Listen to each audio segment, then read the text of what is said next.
Yes, Vardhan, you can start. Okay. Welcome back to the next session of Digital Media India 2021 conference.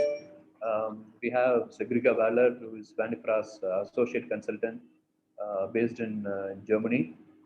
I request the participants to post the questions in the live Q&A session. Even after the session is over, we can still post your questions in the discussion box that you'll find on the right-hand side of your on your portal. So when our speakers will answer even after the session is over, in case we're not able to take enough questions during the session in progress. Sorry for the little delay in the program. Okay, we straight jump into this current session now. And here, like, we will talk about digital subscription roadmap, and we have no better person than Griga Waller, who is WAN-IFRA's associate consultant. Griga has advised several companies around the world of developing the digital strategy and transforming the business models for the digital era. He was earlier he was part of Axel Springer Group, and he also management team, management of Bell Group, and then was with Berliner, Morgan Post, Hamburger, Abendblatt. I hope I got the pronunciation correct. And then all over in his career, he was responsible for strategy, innovation, and then commercial management of the businesses. And he also worked earlier for Frankfurter Allgemeine Zeitung in positions as commercial manager for publishing houses and Prestel and Zenos Verlag. Grigor is known all over the world, especially among the WAN-IFRA members, and then he has helped several companies in India, Middle East, and Europe on digital strategy and digital subscription. He will talk to us about how to plan the digital subscription roadmap. And with this few words, I welcome Grigor to the session and hand over to him. Before that, please, participants, please post your questions, the live Q&A or in the discussion forum for the speaker to answer you later. Over to you, Grigor. Welcome. Thank you very much. Happy good morning to all participants at Digital Media India 2021. Thank you so much for the opportunity of sharing whatever has happened during the last 10 years when I've been the first time at Digital Media India, and things have changed since. I'm wearing glasses, and the industry has proceeded very much. And I do remember back then, many gentlemen from India and publishing houses came to me and said, Gregor, this thing with digital subscription, it's beautiful for you and the world, but we in India, we don't need it because advertising is paying our digital activities forever. And that's not the wrong slide from a different presentation. One of the key questions that the publishing industry has been into and still is into is the same kind of question that the car industry has been struggling with. The question, what is an electric car? And as you know, Germans are quite famous for their premium cars. And the German car industry for 10 years has answered the question, what is an electric car? By, it is a car. And it's still the question, because looking at that figure, showing that Tesla is now worth more than Toyota, Volkswagen, Daimler, General Motors, BMW, Ferrari, and Honda together. You get an understanding that the answer of the German car manufacturers that an electric car is the same like any car. It's simply not true. It's not just a car. And the reason is, on the left side, what has been very important for fueled cars is the motor or the engine and the design. The question of long range has never been an issue because there have been gas stations all over. And the question of data has not been an issue up to that very moment when people asked to plug in their mobile phones for having the music. But with an electric car, things are completely different. The most important things electric cars understand and have crafted in the complete design of the car is the question of long range and data. And why is data so important? Because data gives electric cars the information to save electricity. There's plenty of other reasons of having self-driving cars, but data and having integrated data without interfaces, where one supplier has this interface and changes something and it's not working, having that integrated data infrastructure to make a car run, electric car run, and as fuel extensive as possible. That's a key of an electric car, where the battery is part of the framework and it's not an add-on. And this is one of the key things that the publishing industry has not fully understood up to now, in my perception. Digital subscription has as much to do with print as an electric car has in common with a fueled car. You can nail it down to it's about 4 wheels. But digital subscription is a completely different beast. And if you would like to take this as one of the core essentials of my presentation today, understand that digital subscription is much more than putting up a paywall. It is a different beast because you're no longer talking or communicating with an unknown audience, like with print, but you're in a massive competition and you have to adapt what you're doing and what you're presenting and what you're serving to the needs of customers. It is a different beast. Now I'm coming to the roadmap, which I'm going to discuss with you. But looking at the roadmap, it's always the question, what is missing at this picture here? And the point is the commitment to get started. And please understand that in India and wherever you are, you're in exactly the same situation that I have been in 2009, when I was asked to put up a digital subscription business for the newspaper that I've been responsible for at Axel Springer. Nobody was having digital subscription, but I was asked to do so with my colleague who is now in the board of Axel Springer with Jan Bayer. And the question is, what has been hindering publishers around the globe to get started? Because obviously we have a digital subscription community in publishing, and it has always been, and it must be logically, a first publisher who started digital publishing. And it has been, throughout the last 10 years, it has been the same. One publisher started, and the remaining publishers stood there and watched and looked, some for reasons I'm going to share right now, and some simply for the 6th reason I'm sharing with you afterwards. But it's 6 key reasons why publishers have not started digital subscription yet. And to make it blunt, what's holding you back? It is you have a successful advertising business. Programmatic advertising has made it quite easy for digital publishers to have a successful digital business by you grew the audience and you made money. And the advertising focus or the reach focus in India, that's what I know from Pradeep that I've talked to like 2 months ago when I was asking how's the situation in India. The ad or the reach focus drove ABCD content or astrology, Bollywood celebrities and devotion content.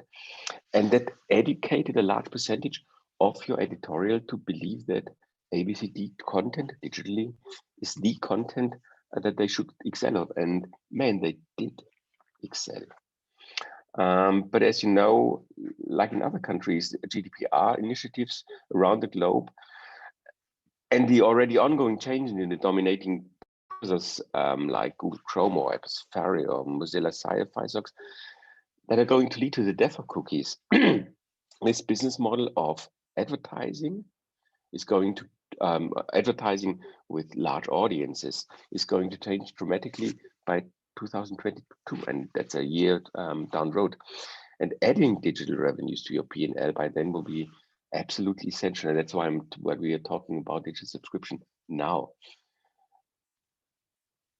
And why going for digital subscription? Because there's simply no business model for publishers at that scale, like digital advertising. And the core of that change with the death of cookies is going to be, you will have to earn the user's consent to get those of his data that make him as a user valuable. And just among many other reasons, because of this is inconvenient, getting this consent. And because this makes users aware of options to not consent.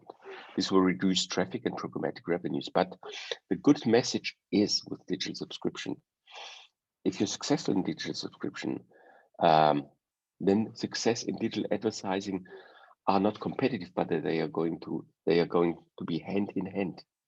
It's no longer a hostile either or. But if you're successful in digital subscription, you will have consent by users because they log in, and you will have and keep your programmatic ad revenue as of now. The second thing is the first movers advantage or the first movers disadvantage. And the key question here is, or the fear, if I am going paid or digital subscription with a paywall, wouldn't other publishers be smart and just restrain from going straight? And when I was forced against my will to start a digital subscription business with my newspapers in Germany, I got condolences from other managers saying, well, now you have to go behind a digital subscription wall, and we are going to own your audience. And I even had a market in Berlin where I not just had one competitor, but I had two competitors, along with German national TV, along with the free German national publications. And I was afraid, but the truth is, we managed in Berlin and in Hamburg in the first year to keep our growth rates in regards of uniques and to keep our ad impressions. And the truth is that digital subscription is a new and a very profitable market. And without knowing, I realized that what I learned in business classes, that there's not a first mover's disadvantage, but it is a first mover's advantage. Reason why is there are people outside who are willing to pay for quality news, for relevant news. And if you do it as first one, they are turning to you. They're not loyal to the brand, but they are loyal to their needs. That's why you get a much larger marketing share. The third reason why people don't invest or try to restrain from digital subscription is digital transformation is an organizational challenge. That's what I said. Digital subscription is a different beast.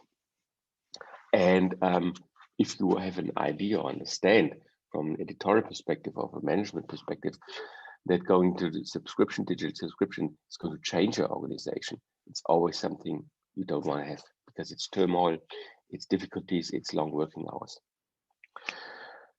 Another fear is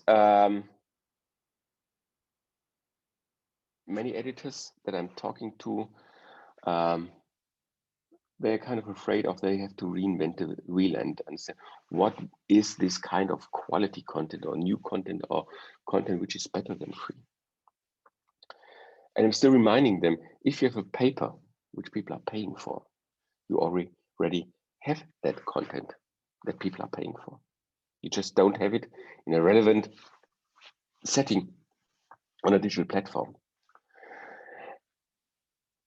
What is very important is not about a piece of content, but it's a change in an editorial perspective and in a business perspective.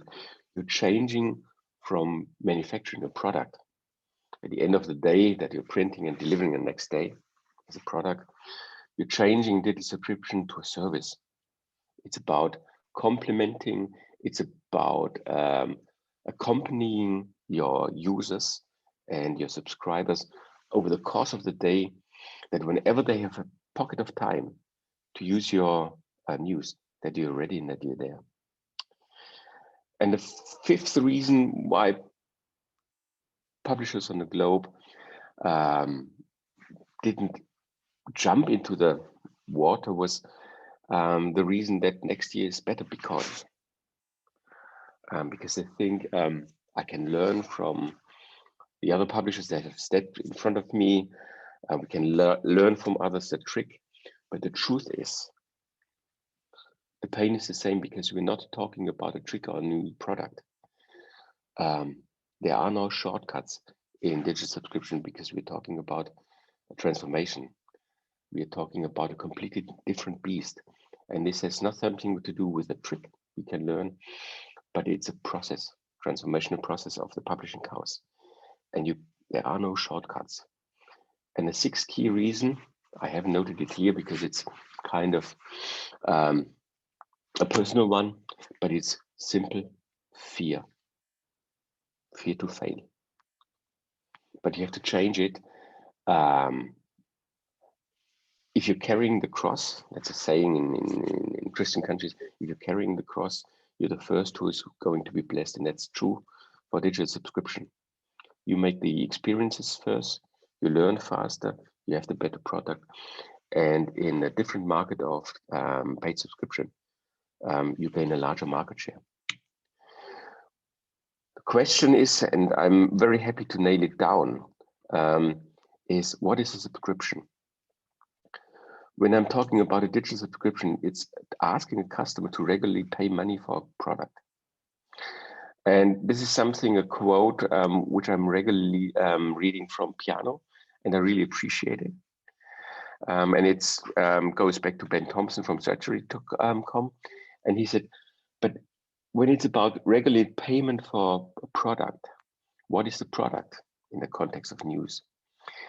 And it is not any one article, and it's not the exclusivity or uniqueness of content. For a digital aid, after 15 minutes, exclusivity is over. It's rather a subscriber is paying for the convenience and the service of regularly being delivered a well-defined value. And I'm happy to change to the focus of what is the essence of this definition. People subscribe for a service, no longer a product. They subscribe for convenience of being served throughout the day. It is about the regular delivery of well-defined value, and the value is defined by the customer, no longer by the publisher.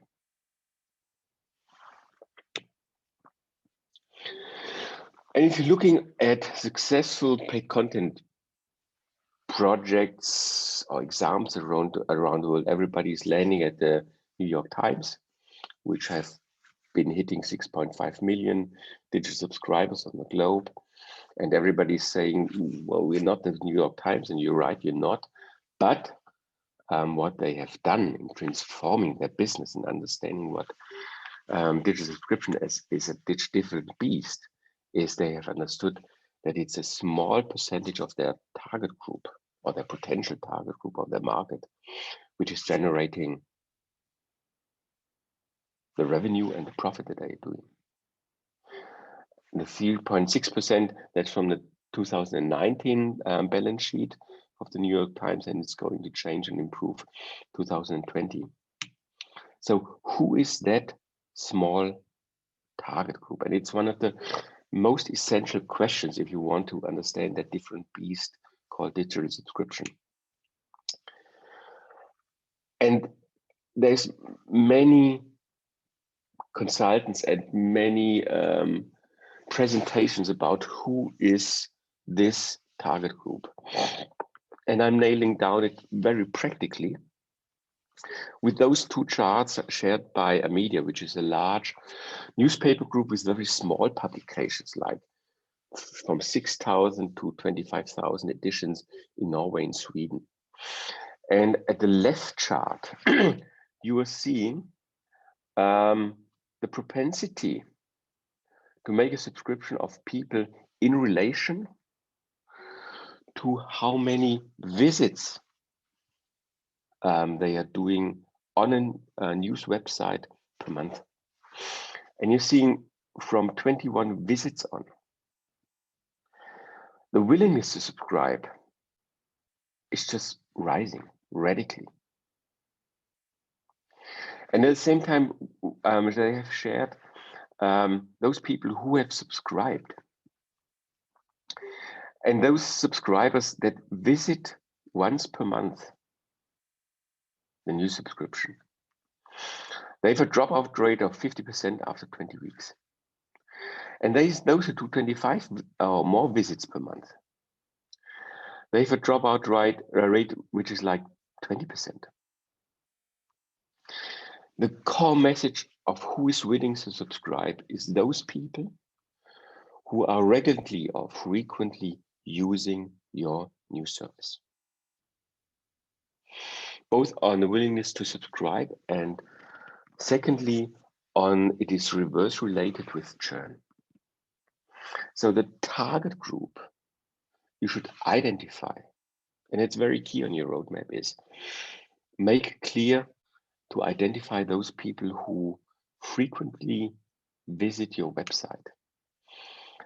And that's why I'm urging you to think about identifying or clustering the user you're having on a website right now with the content you're having right now.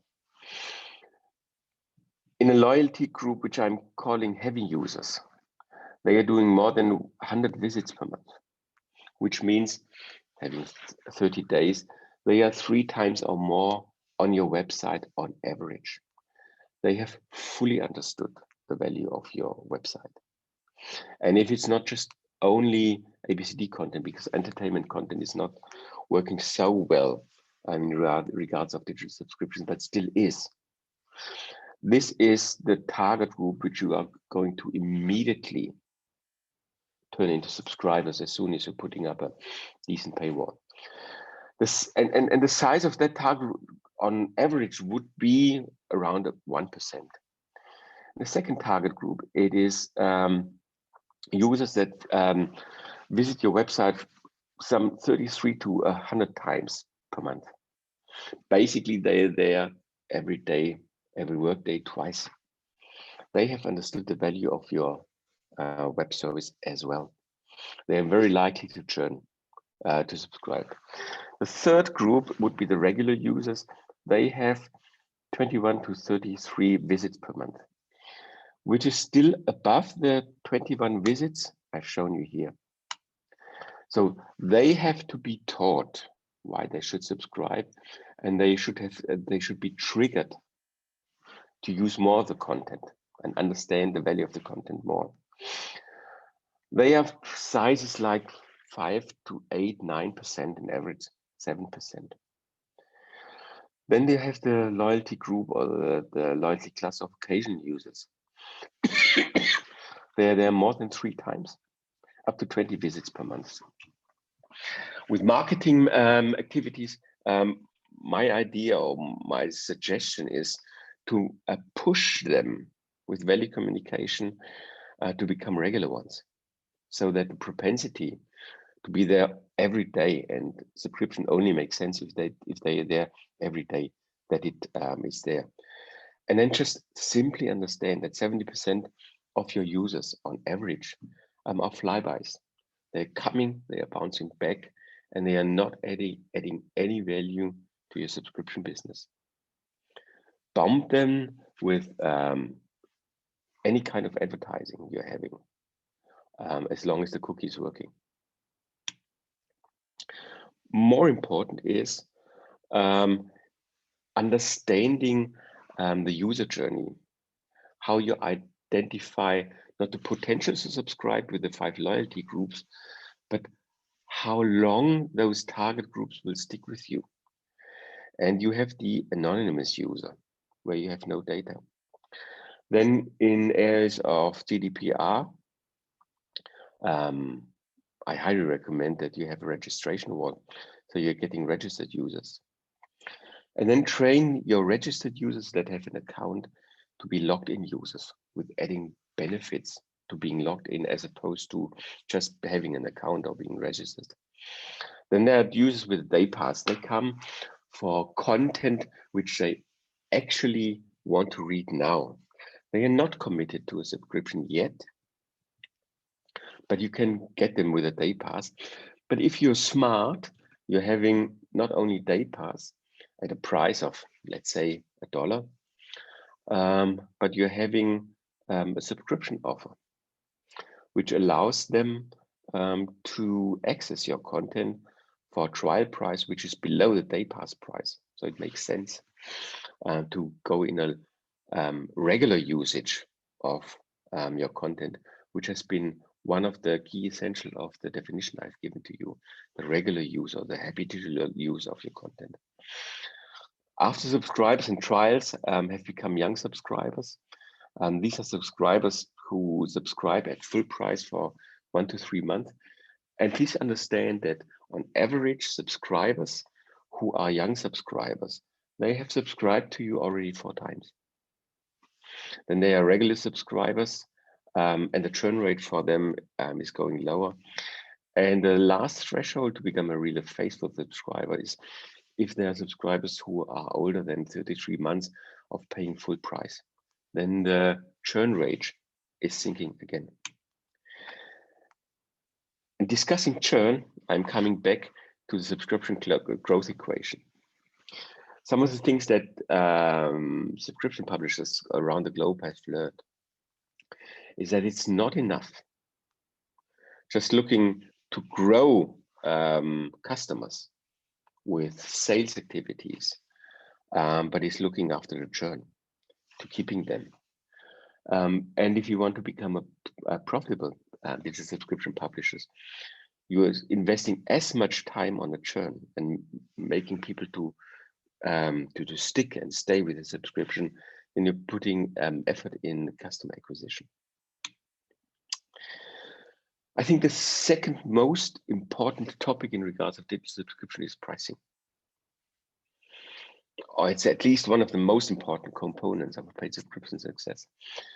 And if you're talking pricing in digital subscription, you're getting very complicated charts with the ideal price or the optimum price and price thresholds or price cliffs. And to make a long story short, because I've walked the journey and everything with the price cliffs is right.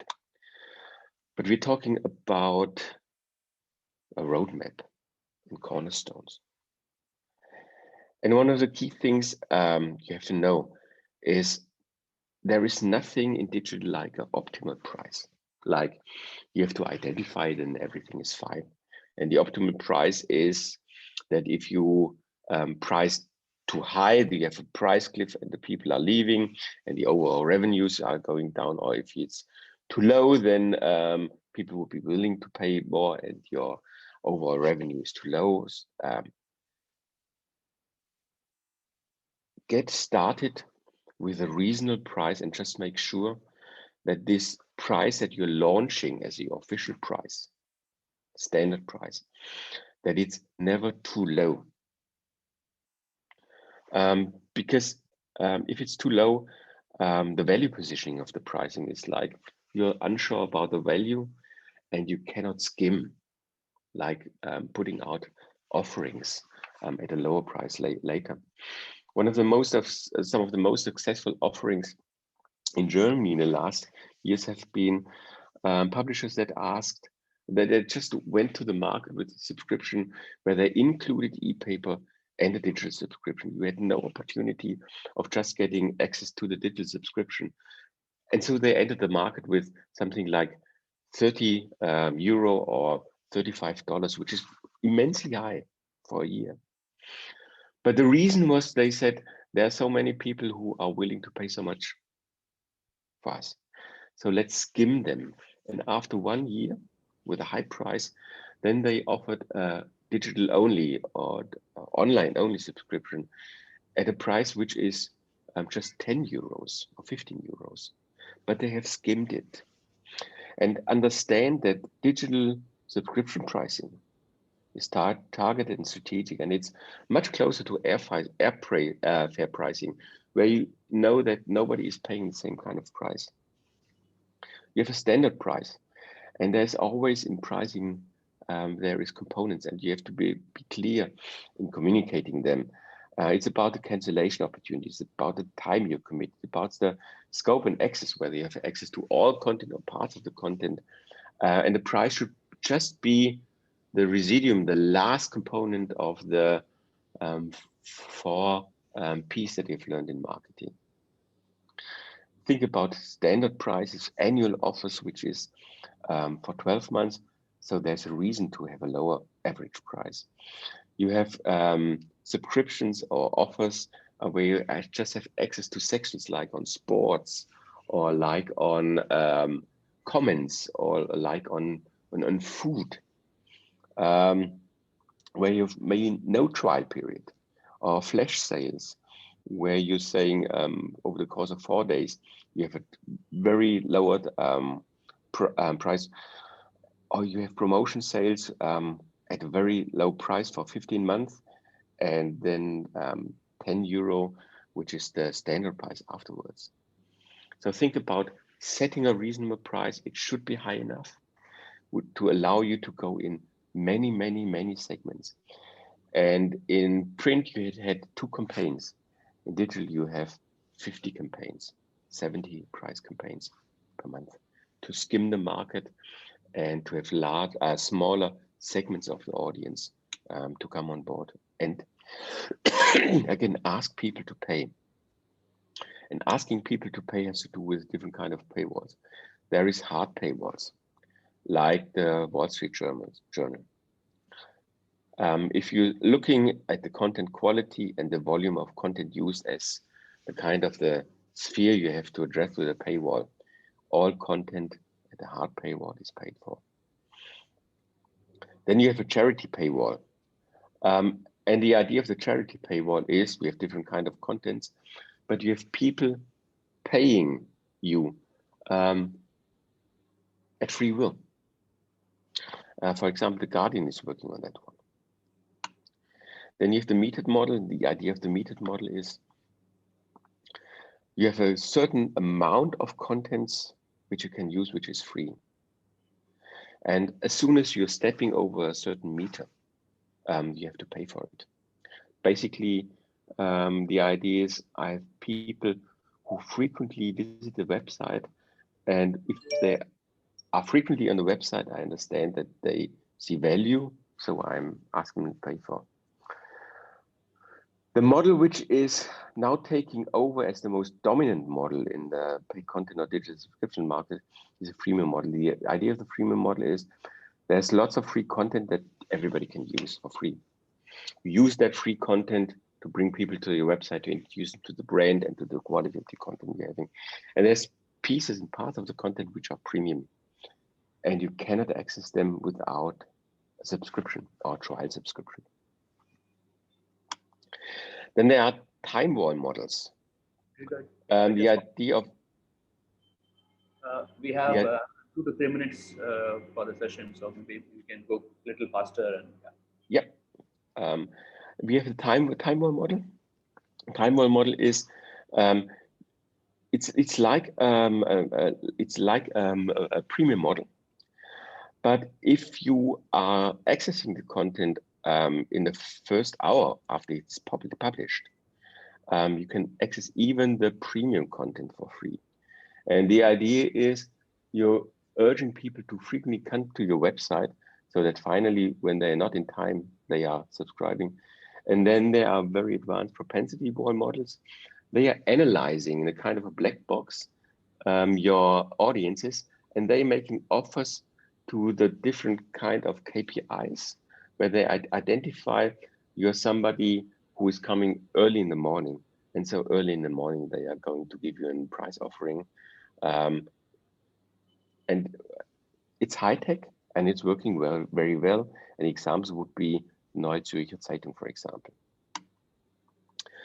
Bottom line, why I'm discussing the different kind of payment models is in a phase 1, when you're not starting, don't wait for editorial or technology.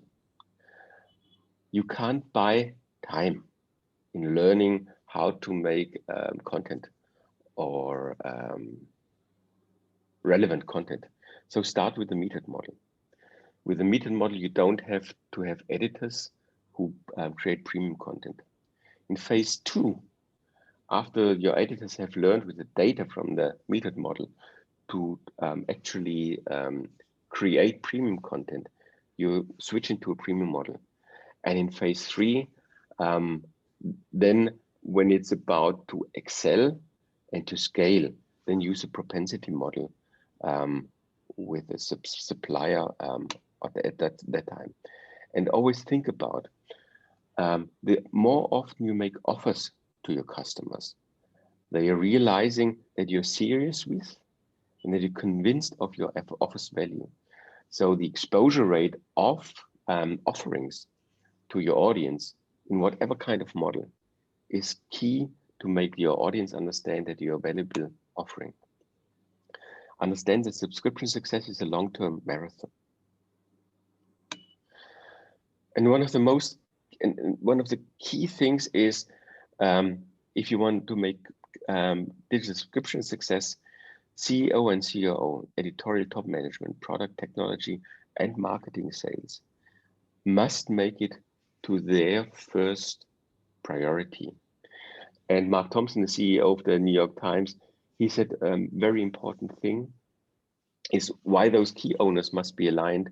The basic thing for legacy companies, which is psychologically very hard, is we need to put a new thing first, or digital subscription first. And this is something what CEO, editorial, product technology, and marketing sales have to understand.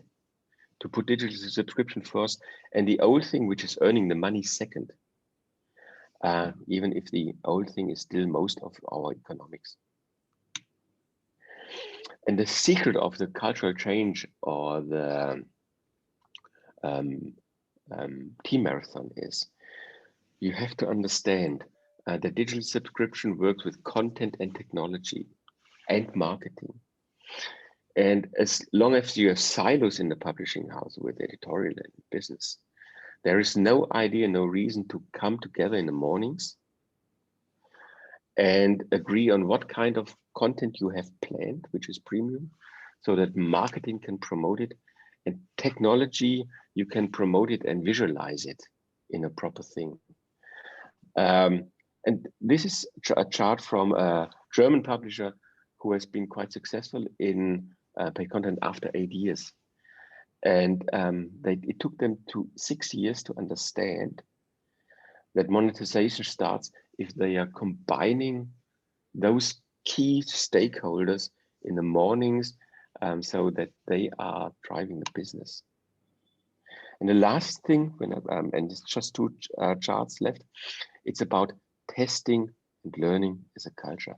There is no blueprint for successful digital publishing. It's about learning to create content which is relevant and learning to understand your audience better. And this publisher, Knots Media, this is their chart. They started and was part of the team in 2012.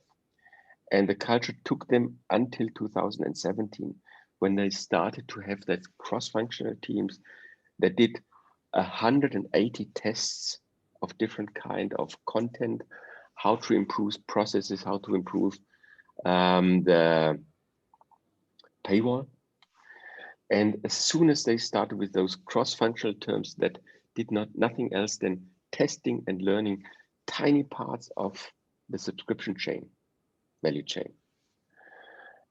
As soon as they had a team that owned that testing and learning, as soon as they had a team that encouraged editorial, product, marketing, and sales to test and learn, and as soon as they had a team that was fully equipped with staffing, with resources, with technology, and empowered to help and direct and give even direction or analyzes results to the editorial team, the growth rate picked up to 22,000 subscribers in 1 year, and the journey continued.